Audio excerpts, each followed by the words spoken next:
kababayan, ito ang ating tatalakayin tungkol sa problema ng ating bansa. By the way mga kababayan, ito first move pa lang ito ng Marcos administration. Hindi kailangan tayo mag-people power mga kababayan. Hindi kailangan. Ang kailangan natin magkaisa, iboto ang lahat ng PDP para yun ang kailangan natin. Kung mag-people power tayo, walang ganyang mangyayari. Ito ay first move ng Marcos administration. Bakit? Tingnan mo. Kapag mag-people power tayo, walang eleksyon. Walang eleksyon mangyayari. Malapit na ang eleksyon. So, paano ang line-up ng PDP laban? Hindi makaupo. Hindi makaupo. Paano yan? Kasi magkagulo na. So, ang Marcos administration magde-declare yan ng martial law. Gulo-gulo ang Pilipinas. Bagsak ang ating ekonomiya. Marami ang mawalan ng trabaho. Isip-isip. Isip-isip talaga. Utak ang gamitin. Hindi ang galit. Ano ang sabi ni Tata Digong? Magkaisa. Kasi nandyan pa si Inday Sara. For 2028, kaya nga, from the start, kung sino man yung tao na pumirma sa impeachment ni Inday Sara, alisin natin yan, sila. Yun lang ang solusyon. Mag-elect tayo from the congressman, yung talagang lalaban talaga sa batas. Hindi yung para lang lalaban para sa politiko. Para lang magpagamit ng politiko. Yun ang solusyon mga kababayan. Walang solusyon na magkaisa tayo para lumabas tayo, magkagulo ang Pilipinas, mag-declare si Marcos ng martial law, walang eleksyon. Paano na ang line-up ng PDP laban hindi makaupo? Ngayon, laganap na mas palala ang korupsyon kapag mangyari. Kasi mag-declare si Marcos ng martial law. Ngayon, anong mangyari sa line-up ni PDP? Tatay Digong. Wala. Hindi siya makabuylo.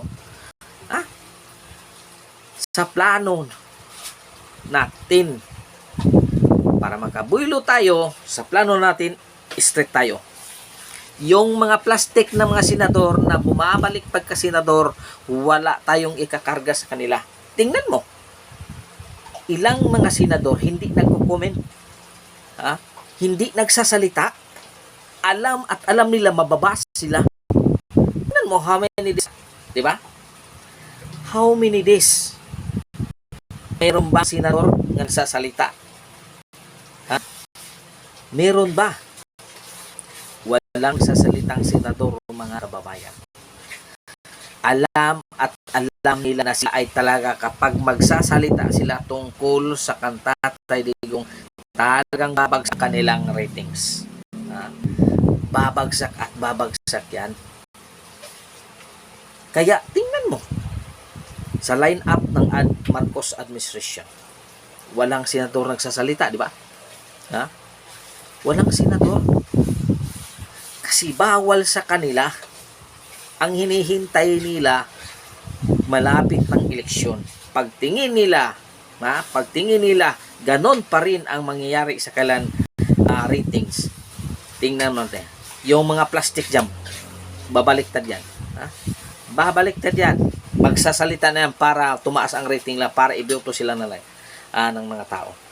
Yun lang mga kababayan ang solusyon. Wala nang iba. Walang ibang solusyon. Si Tatay Digong alam natin na marunong yun. Alam niya ang batas, kaya hindi siya natatakot na litisin doon sa ibang bansa. Ang kawawa, kung si Marcos ang lilitisin sa ibang bansa, anong kaya ang mangyari sa kanya? Pero si Tatay Digong, alam niya, nilalaro niya ang ICC ngayon. September 2 ang second hearing nila. Alam niya ang gagawin niya. Kasi judge yan. Ngayon pa lang, mayroon ng mga ebidensya na dinadala niya doon para sa kanyang para mapahiya itong administrasyon na to. Yun ang solusyon, mga kababayan, para hindi na mag-ingay yung mga dilawan yan. Hindi na mag-ingay, palaging mag-ingay, ICC. Kaya ginagawa niya ito. Tingnan mo, may reaction ba si Tatay Digong? Kahit pinakita lang siya ng warrant nandyan sa cellphone. Tama ba yun? Kasi alam niya, judge siya. Sumama siya from the start, inaresto siya, illegal na kasi wala siyang warrant. Pero sumabay siya, sumakay pa rin siya. Kasi from the start, ginagawa siyang illegal. Ang ICC nagpapatupad ng tama. Pero bakit ginawa ng illegal?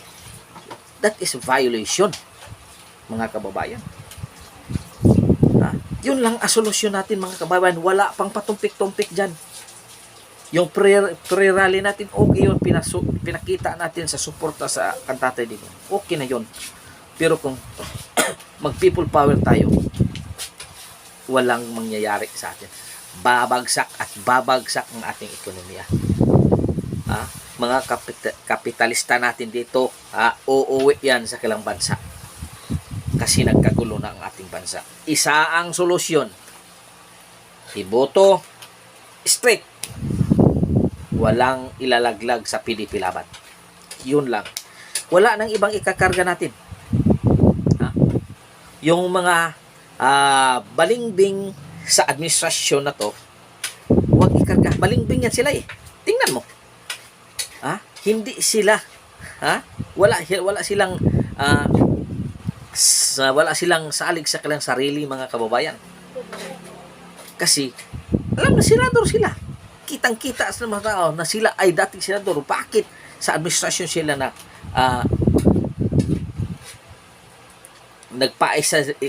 sa ilalim sila sa isang administrasyon? Kasi isa silang balingbing. Pag abot ng Mayo, pag abot ng eleksyon, yun ang mangyayari, mga kababayan. Ito na ang mangyayari.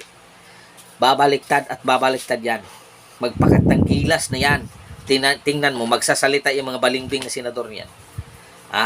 Magmamarunong na yan sila. Alam natin na kilalang natin. Kaya kung sino man from the start, kung sino man yun mga senador na sa PDP Laban, mga kababayan, yun ang iboboto natin. Straight tayo. Yun ang solusyon. Wala nang iba. Isip-isip. Isip-isip para hindi bumagsak ang ekonomiya. Magkaroon tayong trabaho. Isip-isip. Yung mga congressman na bumuboto sa impeachment ni Inday Sara, abolish yan. Ibasura lahat yan. Yung mayor na hindi parte ng PDP Laban, basura lahat yan. Ibasura lahat yan. Kaya maglagay tayo ng state ng PDP Laban talaga. Para iisa ang ating layunin at uunlad ang ating bansa. Para 2028, dito na mangyayari, mga kabayan. Si Marcos, pag may eleksyon, si Marcos talagang aalis na yan. At siya naman ang lilitisin. Kasi marami na siyang nakuhang pera. Dito na. Hanggang dito na lang po, mga kababayan. Maraming salamat po. Kung hindi ka pa na-subscribe sa aking channel, pa-subscribe naman. Pa-like and share ang ating video para malaman ito ng ating lahat ng mga kababayan. Maraming salamat po. God is good all the time. God is good. Pitching your kaninyong tanan, mga kababayan.